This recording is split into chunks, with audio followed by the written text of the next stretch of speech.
Telangana CM Revanth Reddy ఢిల్లీలో పర్యటిస్తున్నారు. ఇవాళ పలువురు కేంద్ర మంత్రులతో సమావేశం కానున్నారు. కాసేపట్లో కేంద్ర రోడ్డు రవాణా శాఖ మంత్రి గడ్కరీతో సీఎం రేవంత్ సమావేశం కానున్నారు.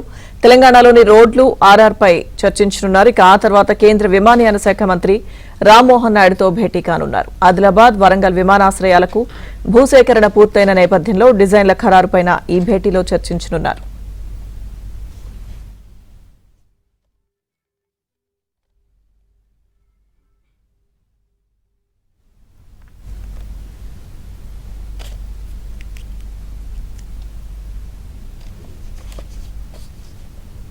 సీఎం రేవంత్ ఢిల్లీ పర్యటనకు సంబంధించిన పూర్తి సమాచారం మా ప్రతినిధి సతీష్ అడిగి తెలుసుకుందాం.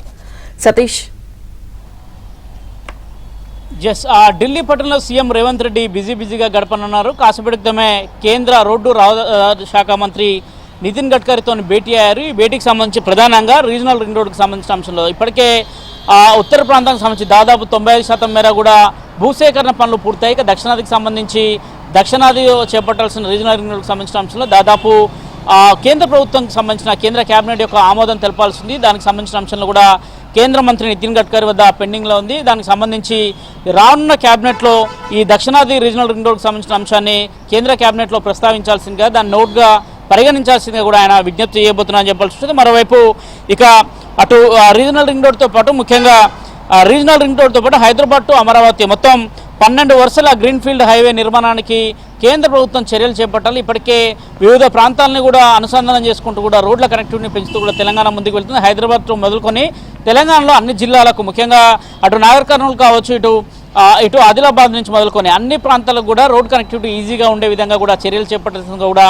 కేంద్ర మంత్రి నితిన్ గడ్కరీని మరొకసారి సీఎం రేవంత్ రెడ్డి విజ్ఞప్తి చేయబోతున్నారు. మరోవైపు ఇక 11 గంటలకు కేంద్ర పౌర విమానయాన శాఖ మంత్రి రామ్మోహన్ నాయుడుతో ఒక సమావేశం జరగబోతుంది. సమావేశంలో ప్రధానంగా అటు వరంగల్ మామ్నూర్ ఎయిర్పోర్ట్కు సంబంధించిన అంశంతో పాటు ఇప్పటికే మామ్నూర్ ఎయిర్పోర్ట్కు భూసేకరణ పూర్తయింది. భూసేకరణ అనంతరం కూడా జరగాల్సిన పనులు కావచ్చు, వాటికి సంబంధించిన శంకుస్థాపన కావచ్చు, అధికారికంగా కేంద్ర పౌర విమానయాన శాఖ నేరుగా వచ్చి కార్యక్రమాలు నిర్వహించాల్సి ఉంటుంది కాబట్టి వాటికి సంబంధించిన అంశంలో కూడా కొన్ని పెండింగ్లో ఉన్నాయి. ఆ పెండింగ్ సంబంధించిన అంశాలపైన కూడా కేంద్ర మంత్రితో చర్చించబోతున్నారు. అనంతరం ఆదిలాబాద్ ఎయిర్పోర్ట్కు సంబంధించిన అంశంలో ఇప్పటికే ఆదిలాబాద్లో కొంత భూసేకరణ చేపడుతున్నారు. ఆదిలాబాద్లో కూడా ఒక ఎయిర్పోర్ట్ నిర్మాణం జరగాల్సింది ఆదిలాబాద్ ప్రజలు ఎప్పటి నుంచో కోరుకుంటున్న పరిస్థితి నెలకొంది. ప్రధానంగా హైదరాబాద్ అంటే మొత్తం తెలంగాణలో కేవలం శంషాబాద్ విమానాశ్రయం తర్వాతకి ఎక్కడ కూడా తెలంగాణలో మరో విమానాశ్రయం లేదు. కానీ కనెక్టివిటీ పెంచేందుకు కూడా ముఖ్యంగా వరంగల్ మామ్నూర్ను కేంద్రంగా చేసుకుంటూ అక్కడ కూడా ఏర్పాట్లు చేస్తే బాగుంటుందని కూడా గతంలో కూడా అనేక అంశాలపైన కూడా రిప్రజెంటేషన్ కాపించిన పరిస్థితి నెలకొంది. తాజాగా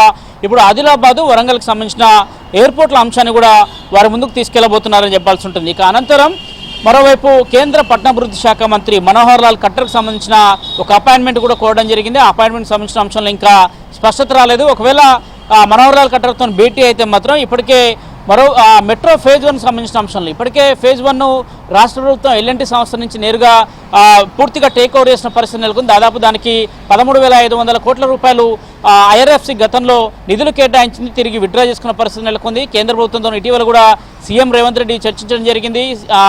మరోవైపు ఎస్బీఐ నుంచి క్యాప్ పెడుతూ కన్సల్టెంట్గా కూడా ఎస్బీఐని ముందుంచి దాని ద్వారా నిధులు సేకరించాలని కూడా కోరుతున్న పరిస్థితి నెలకొంది. ఇక మెట్రో ఫేజ్ 2కు సంబంధించిన అంశంలో దాదాపు 129 కిలోమీటర్ల మేర కూడా మెట్రో ఫేజ్ 2కు సంబంధించిన పరిపాలన అనుమతులు ఇవ్వాల్సిందిగా కూడా కోరుతున్నారు. హైదరాబాద్ నగరం అభివృద్ధి చెందుతూ ముందుకు వెళ్తున్న నేపథ్యంలో అలాంటి హైదరాబాద్కు ముఖ్యంగా తెలంగాణకు హైదరాబాద్ గుండెకాయగా ఉన్న పరిస్థితి నెలకొన్న నేపథ్యంలో దానికి సంబంధించి మెట్రో ఫేజ్ 2 కాక నిర్మాణాలు జరిగితే వీలైనంత సులువుగా కూడా ప్రయాణాలు కొనసాగుతాయి అనేది కూడా చాలా స్పష్టంగా కూడా రాష్ట్ర ప్రభుత్వం భావిస్తున్న నేపథ్యంలో ఈ అంశాలపైన సుదీర్ఘంగా మంత్రులతో కూడా చర్చించే అవకాశాలు కూడా చాలా స్పష్టంగా కనిపిస్తున్నాయి. మరోవైపు ప్రస్తుతానికి నితిన్ గడ్కరీ నివాసంలో కీలక సమావేశం జరుగుతుందని చెప్పాల్సి ఉంటుంది. అత్యంత ప్రతిష్టాత్మకంగా రీజనల్ రింగ్ రోడ్డు తీసుకున్న పరిస్థితి నెలకొంది. దానికి సంబంధించిన అంశంలో ఇప్పటికే ఒక పార్ట్ అంతా కూడా దాదాపు 90% భూసేకరణ పూర్తి చేశారు. భూసేకరణ పూర్తి అయిన తర్వాత కూడా పనులు జరుగుతున్న పరిస్థితి నెలకొంది. ఇక దక్షిణాది భాగానికి సంబంధించి ఇంకా కేంద్ర కేబినెట్ ఆమోదం తెలపాల్సిందే. ఆ ఆమోదానితో పాటుగా రాష్ట్రంలో ఇతర ప్రాంతాల్లో చేపడుతున్న రోడ్లకు సంబంధించిన అంశంలో కూడా కేంద్ర ప్రభుత్వం ఎప్పటికప్పుడు నిధులు కేటాయించాల్సిందిగా కూడా వారిని విజ్ఞప్తి చేయబోతున్నారు. Right, thank you Satish.